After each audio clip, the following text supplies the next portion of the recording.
আমার খবর। বাসন্তী দেবী গাঙ্গুলি ফাউন্ডেশনের বৃদ্ধাবাস সেবা করাটাই মূল উদ্দেশ্য আমাদের।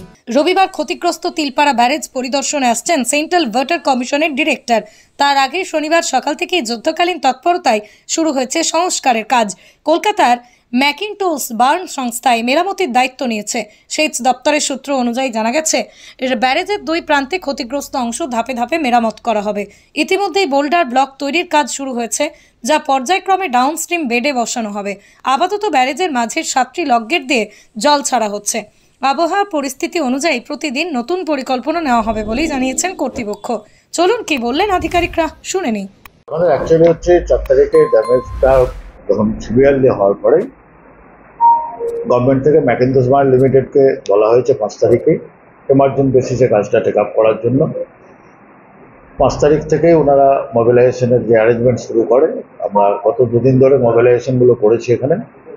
আজকে 9 তারিখ, আজকে আমরা কাজটা যে পদ্ধতিতে হবে সেই পদ্ধতিটা যেহেতু একটা নতুন ধরনের পদ্ধতি, আমাদের যে রুরকি আইআইটির প্রফেসর যিনি সাজেস্ট করেছেন যেভাবে করার জন্য, সেটাকে আমরা জাস্ট আজকে টেস্ট করে দেখলাম যে কতটা, যেহেতু উনিরা বলেছেন যেটা প্র্যাকটিক্যালি কতটা ফিজিবল, কীভাবে আমরা ওয়ার্কটা করবো, সেটা আজ থেকে শুরু হলে আমরা জাস্ট স্যাম্পল কতগুলো টেস্ট করে দেখলাম যে আমরা লিফটিং প্রসিডিউরে কোনো প্রবলেম হচ্ছে কি হচ্ছে না, সেটা আমরা যা অবজার্ভ করলাম যে কোনো প্রবলেম হচ্ছে না। আমরা এইভাবে কাজটাকে টেক আপ করছি। এই মুহূর্তে যেমন গতকাল ম্যাসেঞ্জরের সকালের দিকে একটা ভারী বৃষ্টি হয়েছে, তার আগে সারাদিন বৃষ্টিটা সেরকম ছিল না বলে ম্যাসেঞ্জরের ইনফ্লোটা কম ছিল। আবার সকালের দিকে কিছু ইনফ্লো বেড়েছে, কারণ এখানে ব্যারেজের যে জলটা আসছে মূলত দুটো কারণে, একটা হচ্ছে ম্যাসেঞ্জর ড্যামের রিলিজে, যেটা আমরাই মেনটেন করি, আর একটা হচ্ছে ম্যাসেঞ্জর আর ব্যারেজের মাঝের যে আনকন্ট্রোল ক্যাচমেন্ট আছে সেখানের বৃষ্টির জন্য, যেটা সিদ্ধেশ্বরী নুনবিল ক্যাচমেন্টও তার মধ্যে পড়ে, তাতে দুমকা এবং বীরভূম দুটো ডিস্ট্রিক্টের এরিয়ায় রয়েছে। সেই জলটা যেমন যেমন বৃষ্টি হয়, যেহেতু এটা আপনারা জানেনই, আমরা আগেও বলেছি যে বিগত প্রায় 2 মাস ধরে কন্টিনিউয়াস বৃষ্টি হয়ে যাচ্ছে এবং এটা একটা দীর্ঘদিন ধরে এখানে হাই ডিসচার্জ পাস করে যাচ্ছে। আজও এখন আমাদের প্রায় 9000 কিউসেকের মতো ডিসচার্জ পাস করছে এখন। তো বৃষ্টি যেমন যেমন হবে সেরকম জল বাড়তে পারে, সেটা এই মুহূর্তে বলাটা মুশকিল। যেমন বৃষ্টি হবে সেরকম জল বাড়বে। এখন বর্ষার মরশুমে মূলত আমাদের যেটা সাজেস্ট করেছেন রুরকি আইআইটি প্রফেসর এবং আমাদের দপ্তরের ঊর্ধ্বতন যারা আরও এক্সপার্ট আছেন, তারা যে এই 2 মাস মনসুন পিরিয়ডটা চলবে, যেটা আপনার একটা বৃষ্টিও হবে, জলও চলবে, তার মাঝে ব্যারেজটাকে টেম্পোরারি সাপোর্ট দিয়ে টিকিয়ে রাখা, যাতে যে ড্যামেজগুলো হয়েছে ফার্দার আর ডিটোরিয়েট না করে, এবং এটাকে আমরা যত দ্রুত করতে পারবো ততই সেটা আমাদের পক্ষে সেফ এবং সব কভার করতে সেটা ভালো। এবং যে কাজটা হচ্ছে আপনাদের ভাষায়, মানে সেচ দপ্তরের ভাষায় কাজের নামটা কি? এটা এমার্জেন্ট রিহ্যাবিলিটেশন ওয়ার্ক বলতে পারে। দেখুন, এটা আমাদের একার পক্ষে এই বিষয়ে কমেন্ট করা মুশকিল। এখন ব্যারেজের যেহেতু একটা হঠাৎ করে ড্যামেজ হয়েছে গত 6 তারিখে, সেই ড্যামেজটা হওয়ার জন্য এটা security and safety purpose, both barrage, public life, transport, সমস্ত কিছুর জন্য এটাকে ভাবনা চিন্তা করে বন্ধ রাখা হয়েছে। এখন এটাকে আমরা যে রেস্টোর ওয়ার্কটা করছি, সেই রেস্টোর ওয়ার্কটা জাস্ট আজ থেকেই শুরু হলো। তার প্রোগ্রেস কী হয় দেখে যত দ্রুত সম্ভব রেস্টোরটা হলে দেন আমরা আবার এক্সপার্ট ওপিনিয়ন নেব, সেই ওপিনিয়ন মতো তখন পদক্ষেপ করা যাবে।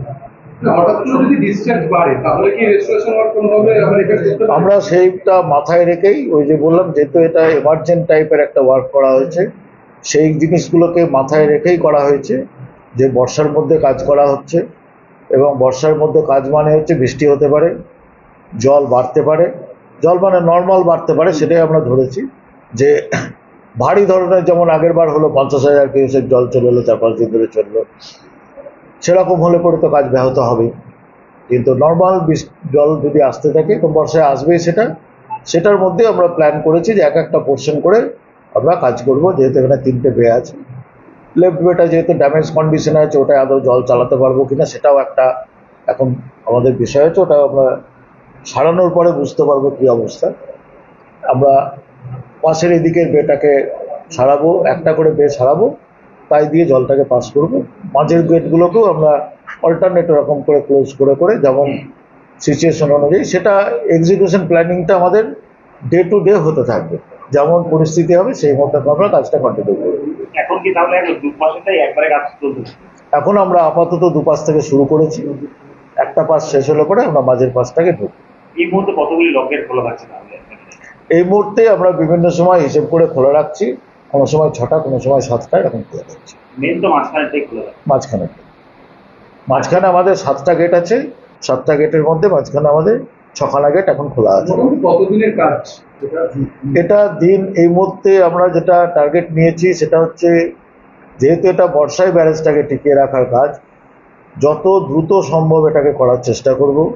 কিন্তু এটা নতুন ধরনের যেহেতু কাজ, আমরা দিন দুয়েকের প্রোগ্রেস না দেখতে পারলে, এটা টাইম শিডিউলটা আজ আমি যদি বলে দিই 10 দিনে হবে, দেখা গেল 1 মাস লাগবে বা 2 মাস বলে দেবো, সেরকম না বলাই ভালো। আমরা 2 দিনের প্রোগ্রেসটা দেখে তার কি আউটপুট আসছে সেই মতো আমরা ডেটটাকে কমিট করব। কিন্তু আমরা আমাদের টার্গেট হচ্ছে অ্যাজ আর্লি অ্যাজ পসিবল। এটা কি পুরোপুরি রাজ্য সেচ দপ্তর থেকে নাকি সেন্ট্রাল? না, এটা রাজ্য সেচ দপ্তর থেকেই পুরোপুরি হচ্ছে। এই যে পাথরের যে ব্লকগুলি তৈরি করা হচ্ছে, এইগুলি কোন জায়গায় বসানো হয়? এগুলো যে আমাদের যে ফ্লোরের নিচে যে গর্তগুলো হয়ে গেছে, সেই গর্তের নিচে বসানো হবে, যাতে গর্তের নিচ থেকে যে বালিটা বেরিয়ে আসছে সেই বালিটা বেরোনো আটকায়। এটাই হচ্ছে মূল এখন আমাদের কাজ। যে বালিটা বেরিয়ে যাওয়ার ফলে ওখানে যেমন স্ল্যাবটা বসে গেছে, সেটা যাতে অন্যান্য জায়গার আর বালিটা যদি অল্প বেরিয়েও থাকে, যে ফার্দার আর বেরোতে না পারে, মূল উদ্দেশ্য হচ্ছে আমাদের আপাতত সেটাকে আটকানো। এবং যেটা আমরা আগে লুজ বোল্ডার দিয়েছিলাম বা এমনি রেটেড বোল্ডার দিয়েছিলাম, সেটা যেহেতু জলের চাপটা নিতে পারছে না, তার জন্য এরকম একটা আমরা 2.5 মিটার বা 1 মিটার গ্র্যাভিয়েন এবং গ্র্যাভিয়েনের বাইরে ওয়ার রোপ দিয়ে ওটাকে বেঁধে ফেলা হচ্ছে, যাতে ওই হেভি ওয়েট মাছটা, যার ওজন প্রায় 12-13 টন, আপনারা দেখেছেন নিশ্চয়ই হয়তো আজকে যখন লিফটিং হচ্ছিল, তো সেই 12-13 টনের ওয়েটটা আমাদের according to our professor suggest করেছে যে ওটা হয়তো জলের থ্রাসটা দিতে পারবে। তাহলে এটা অফিসিয়ালি কাজ শুরু হলো, সরকারি কাজ শুরু হলো বলা যায়। ব্রিজের লোড ক্যাপাসিটি ধরুন একটা লোডেড মাল যাবে, ক্যাপাসিটি কত? না, ব্রিজের লোডের ক্যাপাসিটি এটা এনএইচ উইং এর যেমন রোডের ক্যাপাসিটি থাকে, সেই ক্যাপাসিটি অনুযায়ী ব্রিজ। এটা তো অনেক পুরনো ব্রিজ, তখন তো লোড কন্ট্রোল গরুবাড়ি আসা যাওয়া করতে, এখন লোড না, সেটা যখন ব্রিজটা তৈরি হয়েছিল তারা ডিজাইন তারাই বলতে পারবে, কিন্তু স্ট্যান্ডার্ড প্রসিডিওর যেটা আছে আমাদের, ঠিক আছে, তার অনুযায়ী সেই লোড ক্যাপাসিটি ঠিকই আছে ব্রিজ কোম্পানি। লাস্ট থিং, তাহলে তো অফিসিয়ালি আজকে থেকে সংস্কারের কাজ শুরু হলো বলা যেতে পারে? হ্যাঁ, সংস্কারের কাজ আমরা 5 তারিখ থেকে শুরু করেছি, আপনারা ফিজিক্যালি আজকে হয়তো দেখছেন, কারণ মাল মেটেরিয়াল যে প্রকিউরমেন্টটা, ওটাও পার্ট অফ দ্য কাজ। যখন 4 তারিখ দেখা গেছে, আমরা 5 তারিখ থেকেই কিন্তু কাজ শুরু করেছি, ঠিক আছে। আমাদের এই 3-4 দিন লেগেছে প্রকিউরমেন্ট করতে, আরো কিছু আমাদের মেটেরিয়ালস, বড় কিছু ক্রেন আসছে, অন দা ওয়ে রয়েছে, সে ফুল ফেজে প্রকিউরমেন্ট, আমাদের আরো মেটেরিয়ালস মেশিনারি সব আসবে, সেটা আরো 3-4 দিন লাগবে সেটা আসতে। এলে দেখবেন আমাদের কাজের স্পিড আরো বেড়ে যাবে। বাসন্তী দেবী গাঙ্গুলি ফাউন্ডেশনের বৃদ্ধাবাস সেবা করাটাই মূল উদ্দেশ্য আমাদের। তাই অশীতিপর বৃদ্ধাদের পরম যত্নে আগলে রাখছি আমরা। ঠিকানা Kalikapur colony, ward number 22, Bolpur. সাক্ষাৎ ও পরিদর্শনের সময় সকাল 10টা থেকে দুপুর 1টা পর্যন্ত। বিস্তারিত জানতে 7063472820 এই নম্বরে যোগাযোগ করুন। দেখতে চোখ রাখুন আমাদের ফেসবুক ও ইউটিউব চ্যানেলে।